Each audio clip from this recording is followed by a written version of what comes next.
விசிகவின் முதல் அமைச்சர் சொந்த மண்ணில் கால் வைத்த நொடி. கையிலே ஆகாசம் கொண்டு வந்து ஓம் பாசம் காலமே போனாலும் வாழ்ந்திடு ராசா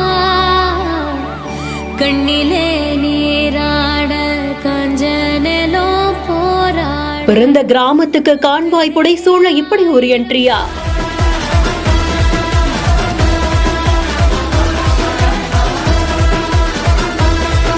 விருதுநகர் மாவட்டம் காரியாப்பட்டிக்கு பக்கத்துல இருக்கக்கூடிய அயன்ரெட்டியாப்பட்டி கிராமம் சமூக நீதித்துறை அமைச்சருமான வன்னியரசு அவர்களுடைய சொந்த கிராமம். அமைச்சரா பொறுப்பேற்றதற்கு அப்புறமா இந்த கிராமத்துக்கு வன்னியரசு அவர்கள் வந்திருந்திருக்காங்க. பாதுகாப்போட அந்த கான்வாயில வன்னியரசு அவர்கள் இறங்கின உடனே அங்க இருந்த மக்கள் உற்சாக வரவேற்பு கொடுக்கக்கூடிய காட்சிகள் இந்த வீடியோல பதிவாகி இருக்கு. இதை தொடர்ந்து அவங்க பள்ளியில பயின்ற ஆசிரியர் மறைந்த சங்கரவேலு அவர்களுடைய திருவுருவ சிலைக்கு மாலையிட்டிருக்காங்க, மரியாதையும் செலுத்தி இருக்காங்க.